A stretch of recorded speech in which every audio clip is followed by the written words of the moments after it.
Bonjour à tous, mon cher petit auditeurs.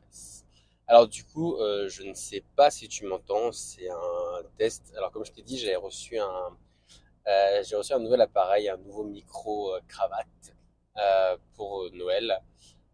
Donc du coup, qui apparemment filtre de ce que j'en ai vu pas mal les sons autour, mais en gros c'est un test. Donc peut-être que tu auras la chance de m'entendre et peut-être en fait que tu m'entendras pas parce que cet épisode ne sortira jamais parce que on n'entendra absolument rien. Donc du coup, comme je te l'ai dit, en fait, du coup, c'est une nouvelle un peu série, un peu saison, où on parle en fait d'un peu de tout, on se pose des questions sur un peu tout.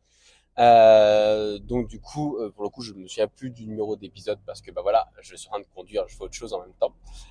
Mais du coup, en fait, voilà, je me suis dit que ça pouvait être du temps d'utiliser pour parler un peu de tout. Alors, je pense que tu verras quand même la différence entre les épisodes que je fais chez moi avec le micro où je suis plus posé ou autre, et du coup les épisodes qui doivent être sûrement, je pense, qui seront sûrement un peu plus légers, où du coup voilà, je suis en train de faire autre chose à côté, donc pour le coup conduire ou marcher ou autre, où du coup mon attention est quand même concentrée sur autre chose, à savoir ne pas mourir.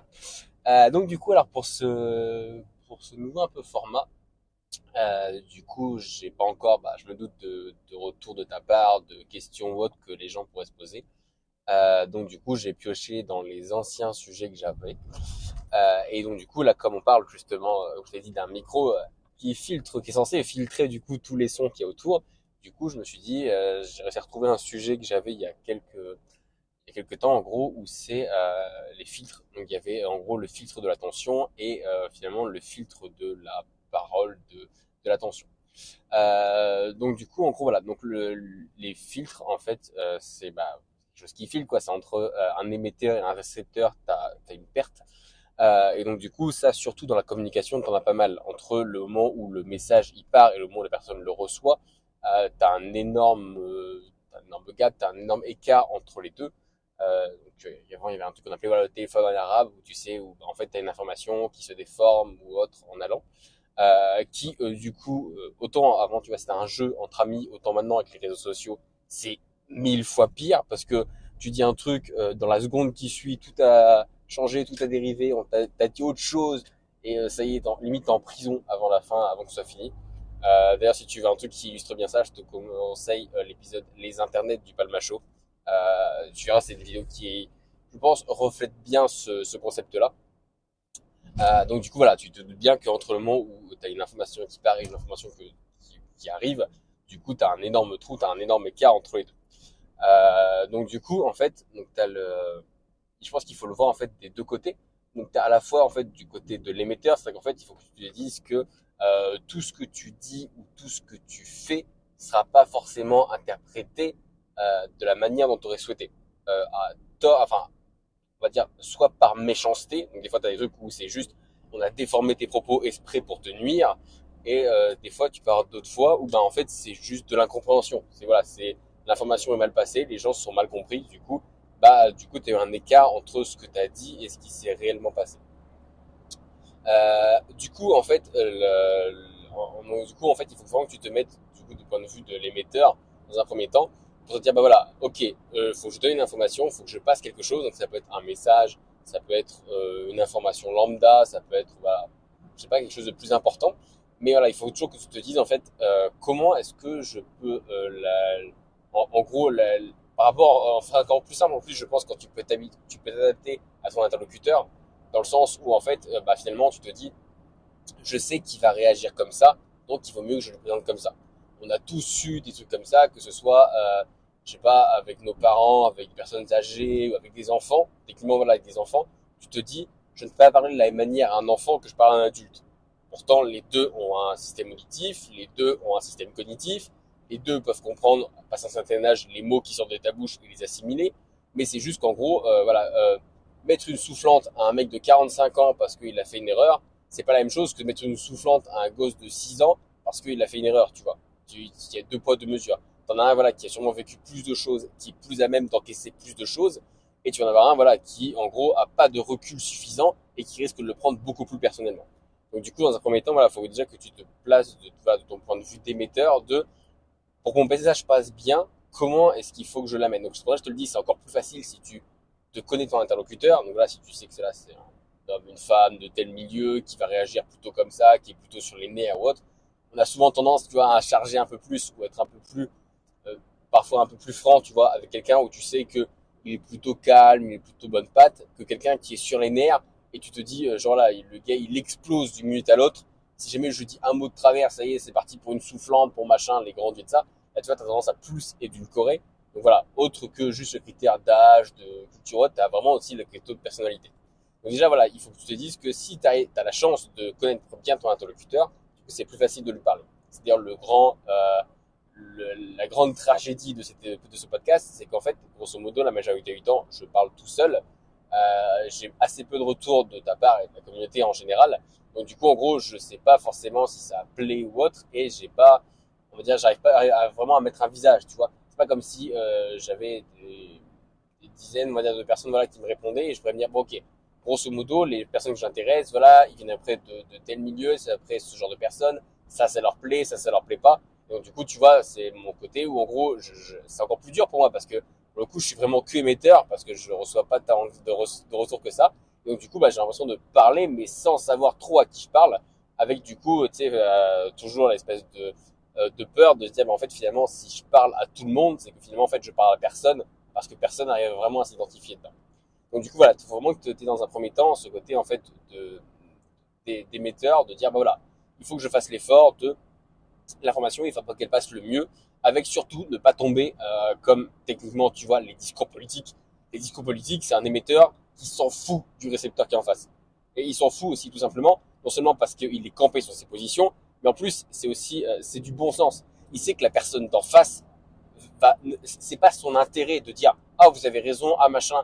Il sait que s'il dit vous avez raison, c'est vous avez raison, mais qu'il y a un tacle derrière, qu'il y a quelque chose qui arrive derrière. Donc du coup, il sait. De toute façon, c'est pas comparable parce que là, on parle d'émission et de réception, enfin de communication. Et sur un débat politique, il n'y a pas de communication. C'est une arène, quoi. C'est chacun a son marteau, chacun a c'est même plus des armes, tu vois, c'est des marteaux contre des boucliers et des planches. Et chacun va mettre un grand coup sur la tête du mec d'en face pour espérer qu'il y en ait un des deux qui finisse par craquer ou que, bah, grosso modo, le temps soit fini et que voilà, on compte les points arrivés à la fin. Donc du coup, voilà, là, t'es pas dans un échange. Donc du coup, toi, si vraiment tu veux faire passer une information ou autre, il faut vraiment que tu fasses cet effort. Et donc du coup, je te dis, c'est pour ça qu'il faut surtout pas que en fait tu t'enfermes dans ce filtre un peu de, bah en gros, je me mets par défaut que les gens vont penser comme moi-même. C'est, je pense, un des plus grosses erreurs que peuvent faire les gens qui communiquent, c'est de penser que tout le monde va réagir de la même manière. Tu vois, t'as plein de trucs où tu dis, bah ouais, bah, je l'ai pas noté parce que c'est du bon sens. Bah oui, il y a des mots où c'est du bon sens, mais sauf que le bon sens, ça dépend de plein de choses. Je me souviens d'un truc qui était assez célèbre quand j'étais petit, qui m'avait marqué. C'était, alors du coup, c'était parce que un jour j'ai vu, je sais pas pourquoi, sûrement parce que j'étais petit, c'était au moment où t'es un peu curieux, donc tu lis les notices d'appareils électroménagers, ce qu'après plus personne ne fait, à notre plus grand désarroi. Donc du coup, tu vois, j'avais lu une notice de micro-ondes, et c'était marqué ne pas mettre d'animaux vivants dedans. Tu te dis, bah quand même, tu vois, j'avais été en père en mode, bah, ils se foutent un peu de notre gueule, c'est du bon sens, tu vois. En fait, il m'avait dit non. Il dit maintenant, ils ont mis ça parce qu'il y a quelques années, il y a une dame où bah, son chat, il est revenu tout mouillé. Et qu'est-ce qu'elle a fait? Elle a dit, je vais le sécher. Mais qu'est-ce qui sèche? Qu'est-ce qui fait de la chaleur? Qu'est-ce qui réchauffe? Le micro-ondes. Donc, je vous fais pas un dessin, hein. Le chat de Schrödinger, là, on était sûr du résultat. Donc, du coup, en gros, voilà. Donc, finalement, ils ont dû rajouter un truc pour se couvrir parce qu'en gros, elle les a attaqués en justice en mode, vous avez tué mon chat. Ils ont dit, mais on n'a pas tué votre chat et fallait pas le mettre dans le micro. Mais elle a dit, mais oui, mais vous m'avez jamais dit qu'il fallait pas le mettre dedans. Donc tu vois, en gros, c'est pour ça que maintenant, de plus en plus, bah après maintenant, ça ressemble à rien. Mais tu vois, maintenant, de plus en plus, c'est pour ça que les notices, elles sont à rallonge, que dès que tu fais un contrat ou autre, t'as toute la partie juridique qui détaille ou autre. Parce qu'en gros, voilà, on veut être, surtout dans les trucs, voilà, où t'as la partie juridique, on veut ne pas laisser la place à l'interprétation. Pas laisser la place à, oui, mais peut-être qu'on aurait pu penser ça, et mais vous m'aviez pas dit que ça. Et donc, du coup, voilà, on limite encore plus ce champ d'action. Donc, du coup, donc là, c'est poussé à l'extrême, mais il faut en fait que tu aies un peu aussi ces mêmes raisonnements-là, de dire comment est-ce que ça peut être interprété, qu'est-ce que j'ai pu oublier, qu'est-ce que j'ai pu dire. Du coup, par exemple, même mon expérience personnelle, voilà, pour avoir été coach et pour avoir été un peu prof, surtout en EPS ou autre, où bah t'as les gosses, ils ont des ballons, et tout ce qu'ils veulent, c'est jouer, ils s'en foutent des règles, ils s'en foutent que tu leur mets des ateliers ou autre, mais même des adultes hein, en les coachant. Et à chaque fois, en fait, tu tu t'en rends compte comme ça, tu te perfectionnes parce que tu vas te rendre compte que c'est humain. En fait, les gens comme ils sont dans le jeu, ils vont chercher la faille dans ton explication. Si par exemple t'as pas précisé qu'il n'y avait pas de dribble, bah, ils vont dribbler. Parce qu'ils disent bah t'avais pas dit qu'il n'y avait pas de dribble. Tu vois, si tu leur as pas dit qu'il n'y avait pas de contact, bon après ils vont pas juste mettre des trucs dans les yeux, pas déconner, quoique. Mais moi ça m'est encore jamais arrivé. Mais tu vois, techniquement, par exemple des élèves vu qu'ils sont dans le jeu, vu qu'ils sont, en fait ils cherchent la faille de ton exercice de l'entraînement pour en gros l'exploiter et prendre l'avantage sur l'autre. Techniquement, tu vois, moi qui joue au handball, quand tu regardes les vieilles vidéos des origines en noir et blanc et tout ça, en fait, là, si tu mets un peu le handball, maintenant c'est un sport assez aérien, les gens ils sautent et tout ça. À la base, les gens sautaient pas. Pourquoi? Parce que la seule chose qu'on leur a dit, c'est, bon, vous voyez la zone qui est devant le gardien, celle-là, elle est interdite pour éviter que les mecs voilà, qui rentrent dans l'embut ou autre. Donc voilà, cette zone-là, elle est interdite, vous n'avez pas le droit de mettre les pieds dedans. Ok, et donc du coup, pendant des années, les gens se sont arrêtés à la limite, ont tiré. Jusqu'au jour où voilà, il y en a un qui a poussé le vice en disant, mais attends, t'as dit que j'avais pas le droit de mettre les pieds dedans, que j'avais pas le droit d'avoir et le ballon et les pieds dedans. C'est bien ça ta règle. J'ai dit oui, mais du coup, si je suis en l'air, j'ai pas les pieds dedans. Et donc du coup, tu vois, c'est comme ça que tu te rends compte avec des mecs. Maintenant, voilà, ils ont poussé en gros cette espèce de faille de la règle. Pour maintenant, voilà, limite, ils sautent de 2 mètres dans la zone, mais ils touchent pas le sol. Tu vois, ils sont en l'air, et donc du coup, ils gagnent un avantage stratégique en se rapprochant de la cible, mais sans pour autant finalement enfreindre la règle. Donc du coup, voilà, il faut vraiment un peu que tu aies cette espèce de réflexion, pas forcément à l'extrême, mais voilà, de se dire comment est-ce que ça peut être interprété, comment est-ce qu'on peut finalement le voir, qu'est-ce que j'ai peut-être oublié comme détail en fait dans mon argumentaire. Du coup, en vrai, je sais pas ce que tu en penses, mais je pense que je vais m'arrêter. Je vais le faire, je pense, en 2 parties. Donc du coup, voilà, déjà c'est une première partie, on va dire pour l'émission, et je te referai une deuxième partie pour la réception. Alors après, comme je t'ai dit, autant avant j'ai essayé d'en faire un peu tous les mercredis, autant maintenant je pense que je vais faire beaucoup plus en freestyle. Donc du coup, je pense que là, les moments où je serai plus souvent en voiture, j'essaierai de t'en faire un plus souvent, si jamais ça marche, si tu m'entends assez. Mais donc du coup, voilà, je pense que je vais me baser un peu là-dessus. Donc du coup, voilà, l'info que je vais te donner aujourd'hui, donc du coup, tu te doutes que le prochain épisode, ce sera la réception. Mais voilà, c'est en gros quand tu veux faire passer un message, mais que ce soit tout, hein, que ce soit quelque chose que tu passes à ta boîte, que ce soit quelque chose que tu veux passer à tes parents, à tes enfants, à ta femme ou autre, à tes amis, et toujours ce truc-là de euh, qu'est-ce qu'il peut y avoir comme faille dans mon message, tu vois, qu'est-ce que je peux ne pas avoir dit et du coup qui pourrait prêter à interprétation. Parce que souvent en fait le problème de l'interprétation, c'est que ça dépend full de la mentalité et de l'état d'esprit de la personne d'en face. Techniquement, si dans le monde de l'entreprise, que je sais pas, par exemple, tu discutes avec un concurrent, si tu fais une faille, tu sais que boum, il va l'exploiter, qu'il va machin, qu'il va s'en servir. Si par exemple tu fais avec quelqu'un de ta famille ou autre, si c'est quelqu'un qui est énervé, qui ressort d'une dispute ou autre, boum, c'est peut-être quelque chose, elle risque de réexploser là-dessus. Donc du coup, en gros, voilà, il faut toujours que tu aies ce truc-là de comment la personne pourrait l'interpréter, comment faut que tu laisses voilà, en gros le moins de place possible à l'interprétation. C'est d'ailleurs même pour ça quand tu regardes que les smileys, ils ont été inventés. Pourquoi? Parce qu'il n'y a rien de plus impersonnel que du texte. Du texte, t'as beau mettre des phrases, des machins et tout ça, entre un salut ça va, tu vois, salut ça va, ça peut tout et rien dire, tu vois. Tu peux le dire quand t'es saoulé, quand t'es en colère, quand t'es content ou autre. Donc du coup, ils ont rajouté les smileys exprès pour que, justement, en fait, tu puisses réduire l'incertitude. Si tu mets un salut ça va avec plein de petits sourires, ça montre que ok, t'es de bonne humeur. Si tu mets un salut ça va avec des bonhommes qui font la gueule, tu dis que t'as fait quelque chose de mal, tu vois, ce genre de choses. Donc du coup voilà, il faut vraiment que tu essayes au maximum de limiter l'interprétation que la personne d'en face peut avoir de ce que tu vas lui dire et sans pour autant en fait te braquer, de se dire que en fait l'erreur est humaine et c'est pas forcément la personne d'en face qui a mal compris, c'est peut-être toi qui a mal expliqué ou alors en gros tu as peut-être bien expliqué pour toi, mais voilà la personne d'en face a peut-être pas le même vécu, a peut-être pas les mêmes expériences, a peut-être pas les mêmes références, tu vois. Tu peux utiliser voilà une expression, quelque chose que la personne en face ne peut ne pas comprendre parce que voilà ça fait pas partie de sa culture ou parce qu'elle l'a pas.